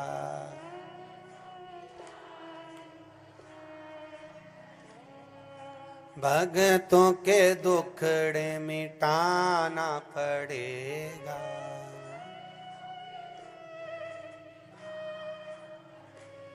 अंत में पार्वती ने देख लिया, जब कोई नहीं आया, पार्वती जी ने वो दतूरा लेकर भगवान शिव को समर्पित कर दिया। वो दिन था भारत की भूमि का अच्छे अच्छे ज्योतिष आचार्य, अच्छे अच्छे विद्वानों की भी जहां श्रेष्ठता एक बिंदु पर पहुंच जाती है, वो दिन था शिवरात्रि के कुछ ही दिन बाद जब विष निकल गया, शिव पी लिए, वायु पुराण कहती है वो था फुलेरा दूज का दिन। कौन सी दूज थी? 15 मार्च को आ रही है।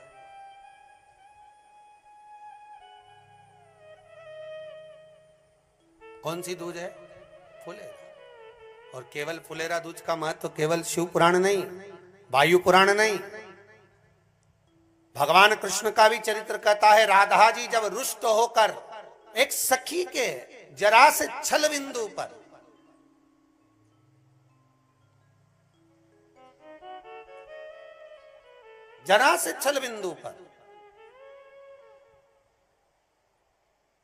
राधा जी पर एक सखी ने मात्र एक उंगली उठा दी और कहा ये राधा श्रेष्ठ नहीं है, ये कृष्ण के साथ डोलती है। और वो पतिव्रता धर्म का पालन करने वाली थी, जो दूसरी थी पति को परमेश्वर मानती थी। उसको गांव के लोग बहुत पूछते थे, बहुत धर्मात्मा है, पतिव्रता धर्म का पालन करे, इतनी बड़ी तो बिंदी लगाए, मांग भी यहां से लेके यहीं तक भरे, तो ये तो बहुत बड़ी धर्मात्मा, बहुत पतिव्रता धर्म का पालन करे हो। महाबूर भी लगाए, मेहंदी भी लगाए, ने खूब भर भर चूड़ी ने, मंगलसूत्र ने 4-6 डाल के रखे सामने, पतिव्रता धर्म का पालन करे। चुंदड़ी भी अच्छी जोरदार पहन के रहने, गजरा भी लगाए, तो बाजू बाजू का सब, तो के पूरा वृंदावन का लोग ब्रजवासी सब उसको पूछे, पतिव्रता धर्म का पालन करती है, पति को परमेश्वर मानती है, इसके सिवा कोई नहीं हो सकती। एक दिन भगवान को मालूम पड़ा कि ये राधा जी को अपशब्द कहती है, ताने देती है, आड़ा टेढ़ा कहती है। चाहे कितनी बड़ी भी पतिव्रता धर्म का पालन करने वाली हो, चाहे कितना बड़ा भी धर्मात्मा हो, चाहे कितना बड़ा भी पुण्यात्मा हो, चाहे कितना बड़ा भी भजना करने वाला हो, चाहे कितना बड़ा भी कीर्तन करने वाला हो, चाहे कितना बड़ा भी दानी हो, सत्कर्मी हो, और अगर दूसरे को उंगली उठा दे, अपशब्द कह दे, तो उसका करा हुआ सारा पुण्य तो उसी समय पर छिन्न हो जाता है, नष्ट हो जाता है। और ये कहती है कि मैं पतिव्रता धर्म का पालन करने वाली, मैं श्रेष्ठ, मेरे बराबर कोई नहीं हो सकता। राधा जी को अपशब्द कह दिया, भगवान ने लीला कर दी, भगवान चक्कर खा के नीचे गिर गए। सारे वेदों ने देख लिया, औषधि दी, भगवान उठे ही नहीं, लोगों ने कह दिया तो मर गया। एक बूढ़ी अम्मा ने आकर कहा एक काम हो सकता है क्या, यमुना जी के ये घाट से वो घाट तक कच्चा सूत बांधा जाए और उस पर चलकर कोई पतिव्रता धर्म का पालन करने वाली नारी जाए, 1000 छिद्र कलश में करे जाएं, उस कलश के अंदर यमुना जी का पानी भर कर लाए, वो पानी अगर कन्हैया को पिलाया जाए, कन्हैया जीवित हो जाएगा, ये पक्का है। सबका ध्यान चले गया, डायरेक्ट सारे टावर उड़ गए, सबका एंटीना एक ही जगह पे पहुंच गया। कहां पर? पतिव्रता धर्म का पालन करने वाली तो वो ही है केवल अकेली। सब उसके पास गए, तू है हमारा गांव बचा लेगी, तू है कन्हैया को बचा लेगी। सब धोख लगाए, प्रणाम करे, नमन करे, साष्टांग करे, दंडवत करे। इसको अहंकार आ गया, अभिमान आ गया कि मेरे बराबर कोई नहीं। तो ये तो यूं जुड़ा कसे मैं, भगवान ने लीला रच दी। अब ये अहंकार में भूल गई, अभिमत्ता में। कोई जाने वाला इसको, गांव के लोग ले गए, इससे कहा जाइए चलो। और इसने जैसे ही वो धागे पर, कच्चे सूत पर पांव रखा, ने पानी में डूब डूब करे, ये तो लुढ़क गई, पानी के अंदर ही डूब गई। बड़ी मुश्किल से गांव के लोगों ने बचाया। लोग वाग भी मन में सोचने लगे, बताओ अपने आप को तो सती सावित्री समझ रही थी, 2 मिनट में मालूम पड़ गया। बताओ अब कौन बचाएगा। एक बूढ़ी अम्मा बोली, एक काम करो, एक मौका राधा जी को दे दो, राधा को दे दो। राधा को बुलाया, दौड़ कर आई, घड़ा उठाया, लेकर चल दी। कच्चे सूत पर यमुना जी के घाट पर राधा चली और जल भर कर लाकर कन्हैया को छीटा। कन्हैया जीवित होकर वे पतिव्रता धर्म का पालन करे।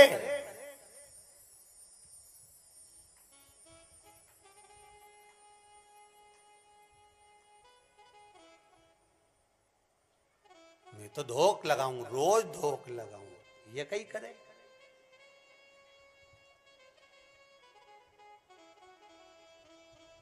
तो भैया कभी भी पति के पांव पड़ा बिना कहीं नहीं जाऊं।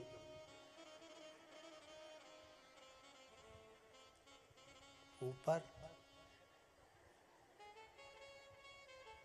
यमराज आए तो कह दीजिए, दुकान पे बैठे आए भैरू सिंह, वो आ जाए, धोख लगाऊं फिर चलूं।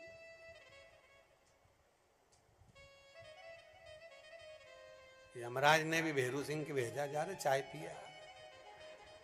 घरे पहुंच गया, तो चाय पीने, जो चाय पीने गए थे, चाय ला, तो चिल्ला के बोली, तुम इतनी जल्दी कैसे हो गए? तुम तो रोज 6 बजे शाम को आते थे, 2 बजे ही आ गए। तो क्या हुआ उसमें? पत्नी बोली, यमराज बैठा सोफा सेट पे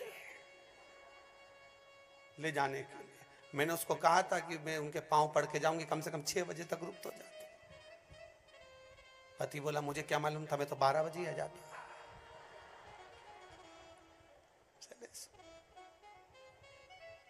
मुझे क्या ज्ञात था। ए भाई, शिव महापुराण की कथा कहती है, शंकर को छल, प्रपंच, कपट, दिखावा प्रिय नहीं है। शंकर को केवल निर्मल मन सो मोहि भावा, मोहि छल छिद्र कपट ना भावा। शंकर को तुम क्या दिखावा करोगे भाई, क्या दिखावा करोगे?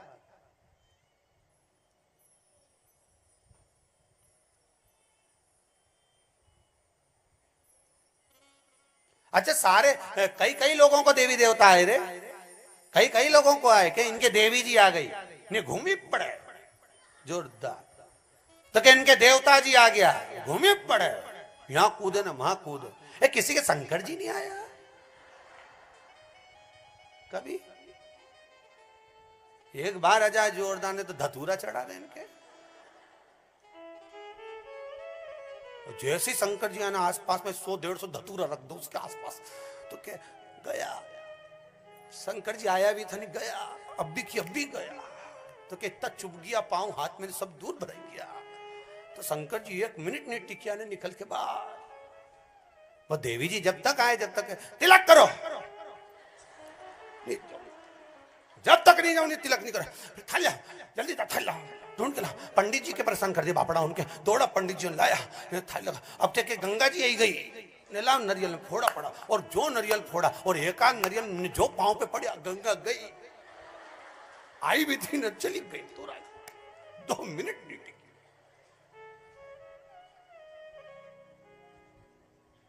फिर के हमारे पितर जी आ गया। क्यों रे, पितरों की कथा में लिखा है गरुड़ पुराण में कि सबसे सुंदर लोक पितृलोक है। क्या लिखा है? सबसे सुंदर लोक पितृलोक है। जब पितृलोक इतना सुंदर है तो पितरों को क्या पड़ी तुम्हारे शरीर में आने की? बोलो री जी हो। जब इतना सुंदर लोक पितृलोक है तो पितरों को क्या जरूरत है यहां आने की? पहचानो, पितर जी नहीं है, कहीं का भस गया है और कुछ भी नहीं है, कहीं का फालतू का आ गया। बस कहीं करो इनका पूजन वूजन करके ना, कपूर जलाओ ने, ये करो ने, वो करो ने, फालतू का। और जितना भी इनके पास जाओगे ना, जाते से तुमने जरा सा भी पूछा ना, एक ही बात, तेरे ही घर का है। अब इसके याद आई कि 4 दिन पहले जेठानी से झगड़ा हुआ था, उसी ने कही करे हमारे, वो जब से दुखी हूं, जब से वो मायका से आई है, अब जेठानी पे ध्यान रखा जा रहा है। और वो बेचारी कहीं भी करे उस पे ध्यान जाए। जरा सी काली तिल्ली चढ़ाने शंकर जी पे गई शिवरात्रि के, तो देवरानी के लग गया मेरा ही बुरा करके आई है। बस क्योंकि वो दृष्टि उन्हें लाकर छोड़ दी ना कि तेरे ही घर का है।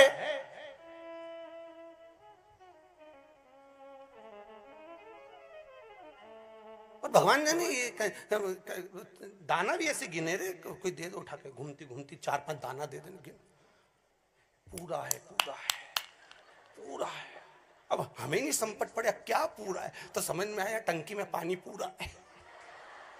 अब कहीं का पूछ ही ले सो, तो बोले सो ऐसे ही बोला, टंकी में पानी पूरा भरा है। भगवान हमेशा सबका भला करता है, जिंदगी में कभी किसी का बुरा नहीं कर सकता। शरीर में अगर देवी देवता आएंगे, आप उनसे पूछोगे कि हित की बात, कह देगा, पर देवता कभी नहीं कहेगा कि तेरे घर का है, क्योंकि घर को बर्बाद करने का काम देवता का नहीं होता, घर को जोड़ने का काम देवता का होता है। वो जोड़ देता है, वो जोड़ता है। दुनिया में कोई नहीं पैदा हुआ, जितने टीवी पर कथा सुन रहे हो, मोबाइल पर सुन रहे हो और यहां बैठकर सुन रहे हो, दुनिया में कोई पैदा नहीं हुआ जो तुम्हारा बुरा कर दे। बस तुम्हारा कर्म तुम्हारा बुरा कर सकता है, बाकी के दुनिया में किसी की सामर्थ्यता नहीं कि कोई तुम्हारा बुरा कर दे। किसी की सामर्थ्यता नहीं कि कोई तुम्हारा बुरा कर दे। तुम्हारा कर्म अच्छा करोगे अच्छा मिलेगा, नेक करोगे नेक मिलेगा, सिद्ध करोगे सिद्ध मिलेगा। कर्म का भोग भोगना सबको है। कहीं पूर्व में किसी को दाल रोटी खिलाई होगी तो आज चकाचक खाने को मिल रही है।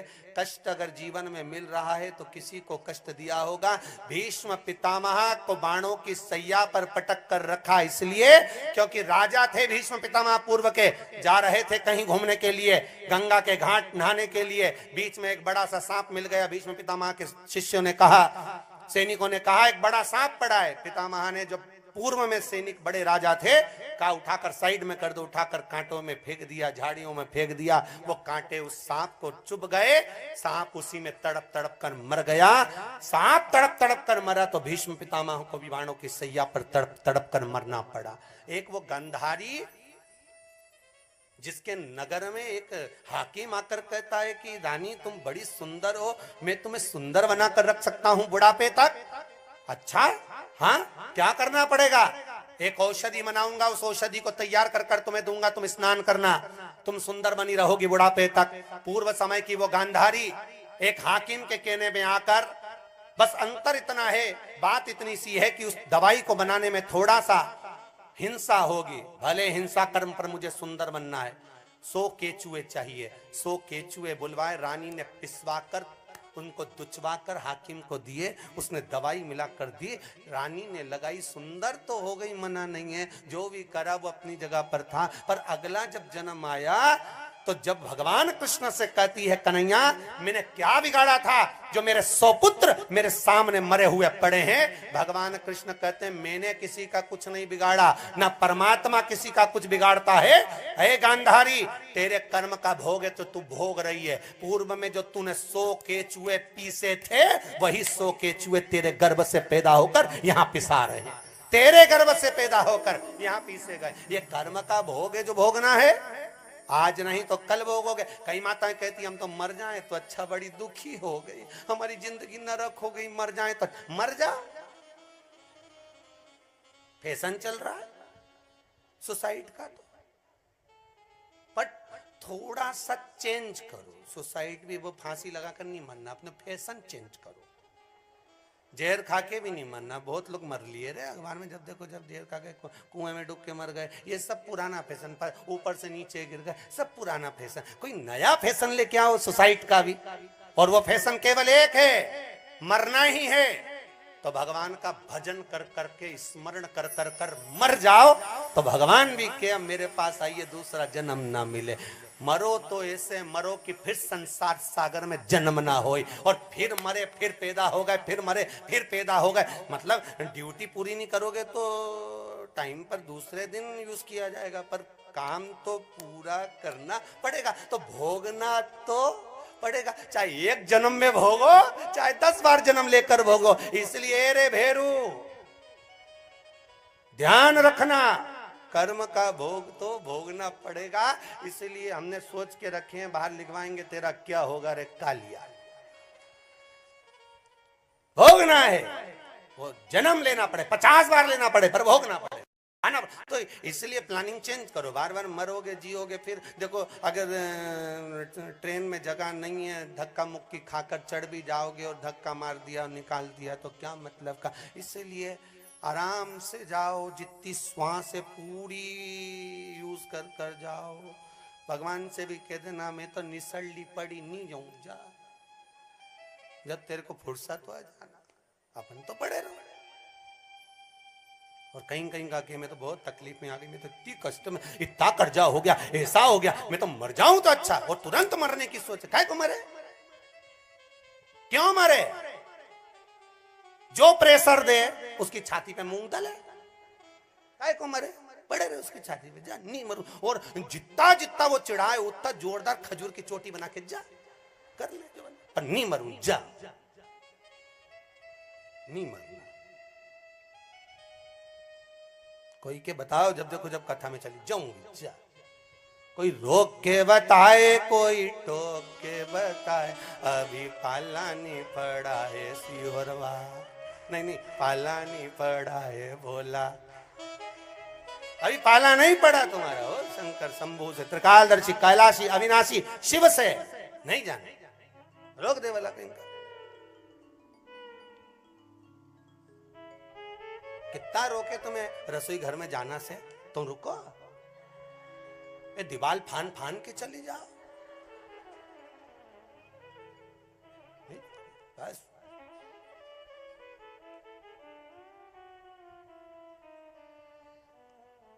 और वहां पे भी चिल्ला चोट, सिर पे पल्लू, एक ही खोपरा पार,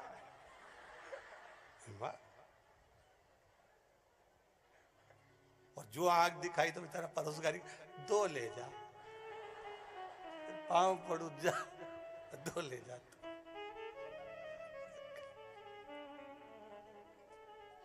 कल तो सूखा था तो पर्स में भी धरा गया, गीलो हो तो तकलीफ।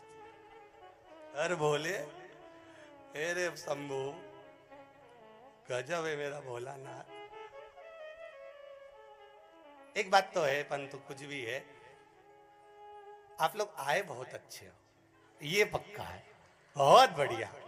और मेरा निवेदन है, इतने बढ़िया आए हो ना, इसलिए आस्था चैनल वाले भी तुम्हारा ही फोटो ज्यादा दिखा रहे, इतने बढ़िया बढ़िया आए ना, तो उनका भी मन करता है कि अच्छे आए सो तो इनको दिखाना चाहिए। और घर जाके नजर उतरवा लेना हो, ये तो तुम्हारे मोहल्ले के लोग फोन करके बोलेंगे कि बता अकेली चली गई, हमको नहीं ले गया। और ही भाई महाराज ने तो बोला था कि बस इतने ही आना हो, तो हम तो जबरदस्ती कूचा गया। तो शिव शंकर ओगड़दानी, त्रिकालदर्शी, कैलाशी शंकर का अनुमोदन पार्वती जी ने धतूरे को उठाया, बेलपत्र तोड़ी, और माँ जगतजननी जगदम्बा अंबा भवानी माँ दुर्गा ले गई और ले जाकर भगवान शंकर पर चढ़ाया, जल चढ़ाना प्रारंभ करा। वो फुलेरा दूज का दिन था, जिस दिन राधा जी की महत्ता को दर्शाया। भगवान कृष्ण इतने प्रसन्न हुए कि पूरे ब्रजमंडल को प्रफुल्लित कर दिया, फूल चारों तरफ आनंदित होने लगे। वो फुलेरा दूज थी, जिस दिन भगवान शंकर शिव के मस्तक पर, पिंडी पर, शिवलिंग पर धतूरा पहली बार चढ़ाया गया। वो फुलेरा दूज का दिन था। इसलिए शिव महापुराण की कथा कहती है, जिस दिन कोई मुहूर्त नहीं हो, कोई काम नहीं हो, उस दिन केवल फुलेरा दूज के दिन आप किसी भी दुकान का, व्यापार का, व्यवसाय का, जन्म का, आदि का कोई भी मुहूर्त कर लो, वो कभी ठप नहीं हो सकता, वो बढ़कर ही चलेगा। सारी जिंदगी के कांटे निकल जाते हैं, सारी जिंदगी के कांटे समाप्त हो जाते हैं। फुलेरा दूज कहते हैं दुनिया में सब दिन का दान, सब दिन का पुण्य समाप्त हो सकता है, और फुलेरा दूज का दान पुण्य सत्कर्म भजन कीर्तन नाम स्मरण समाप्त नहीं होता। और आप तो किस्मत वाले हो, क्या करूं धतूरे का छठ दिन पढ़। शिव पुराण कह रही है करुणा त्रिकालदर्शी कैलाशी की है कि उसने आपको इस भूमि पर बुलाया तो कोई अच्छे के लिए ही बुलाया होगा, कुछ अच्छा ही करने वाला मिले वो।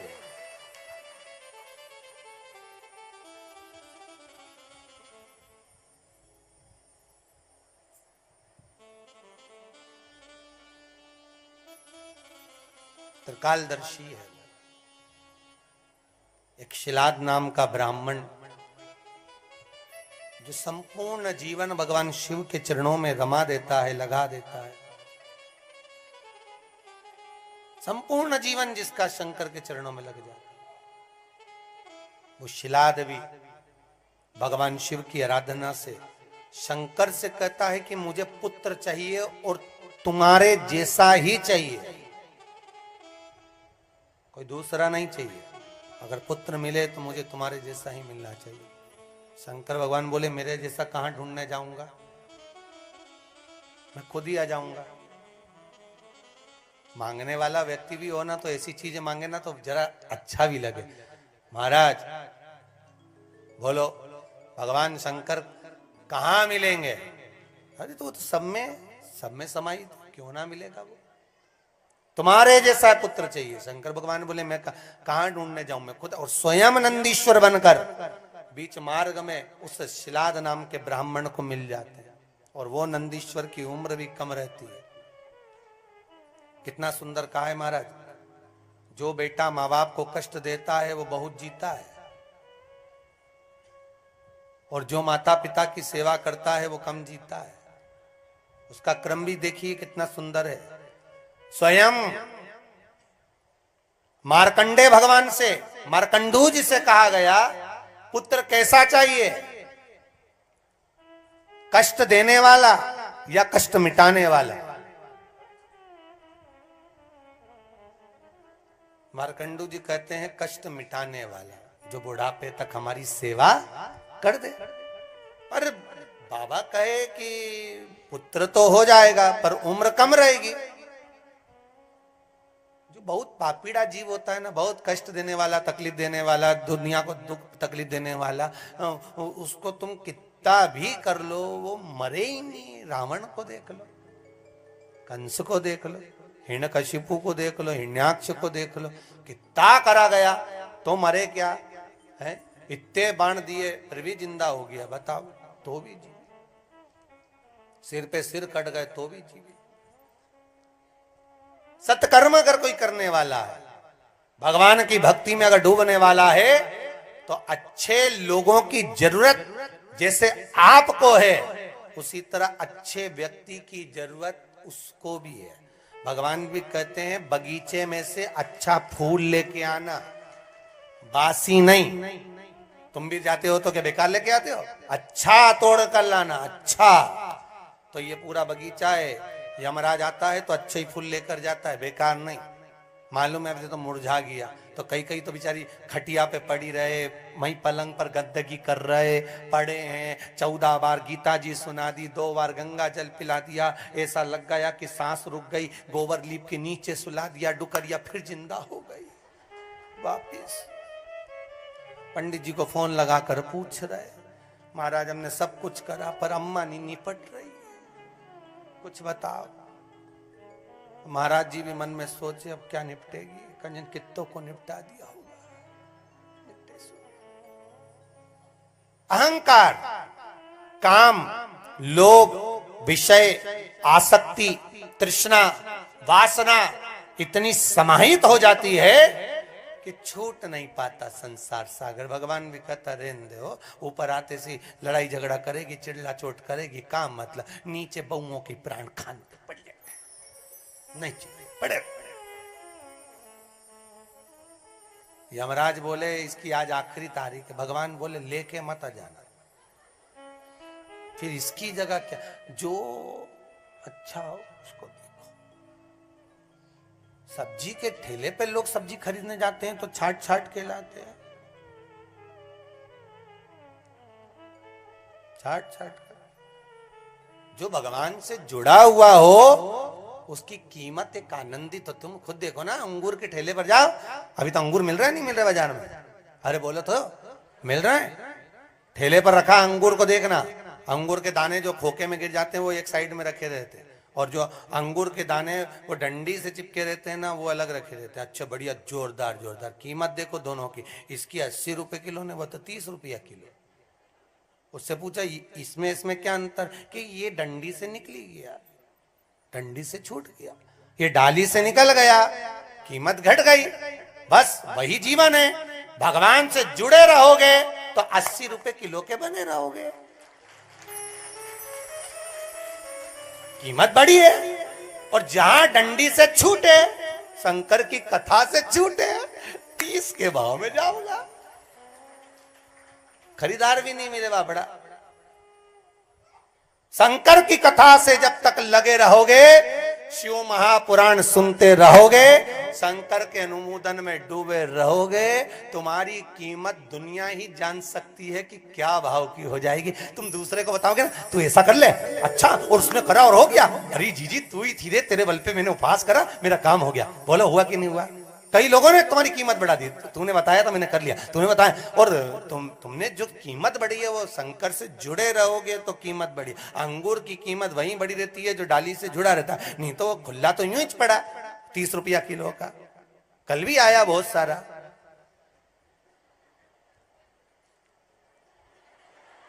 कल भी आया, डाली से जुड़ा था तो 80 का लाया, और जो डाली से जुड़ा था तो डब्बा में पैक होकर भी आया, थैली में नहीं तो 30 रुपया किलो का तो बड़ी लाया। महाराज कौन देख रिया? शंकर जी। कीमत बढ़ाना है तो शंकर से जुड़े रहना है, और कीमत अगर घटाना है तो भले तुम कथा सुनो मत सुनो, तुम्हारी मर्जी पड़े वो करो। भगवान शिव के साथ पार्वती जुड़ी, इसलिए पार्वती मैया शंकर की हो गई। ऐसा संबंध माता पार्वती और शिव का हुआ। शिव दूल्हा बन गए, पार्वती दुल्हन बन गई। शंकर बना बन गए, पार्वती बनी बन गई। और दोनों में बने तो समझ लो कि बना और बनी है, और नी बने तो फिर काय का बनाने, काय की बनी ने। रात के 9 बजे से ढोलक पीट पीट के गा रहा बना जी। बना जी का मतलब है कि बना के चलो, जरा जरा सी बात में झगड़ा करके दुकान पे जाके मत बैठ जाओ। और बनी जी का मतलब है कितनी भी लड़ाई झगड़ा हो बनी रहियो, दौड़ दौड़ के माय के मत आइयो। जरा सी बात हुई मैं चली, ले काय को जाए वहीं छाती पे चलो, मुंह 1 किलो यहीं से ले जाओ खरीद के। नहीं जाऊं, सीवर वाला महाराज बोला है, नहीं जाऊं यहीं पे जा।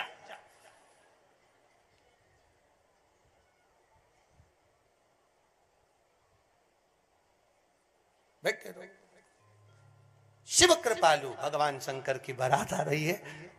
कथा तो निरंतर चलना है, समय की सीढ़ियां सुइयां बढ़ती जाती है ना। ये मूछ वाला बाबा आ जाता है, बड़े टेंशन पड़ जाता है कि समय हो रहा है, पूरा समय हो रहा है। ये भी यमराज से कम नहीं है, समय हो रहा है, समय घट बढ़ रहा है। ये दिखता है, और कथा को दौड़ाकर शिव पुराण को लेकर वहीं आना पड़ता है जहां विराम पर है। बस पहुंच जाओ। शिव जी की मंगल विवाह पार्वती जी के साथ हो रहा है। भाव भक्ति से आनंद से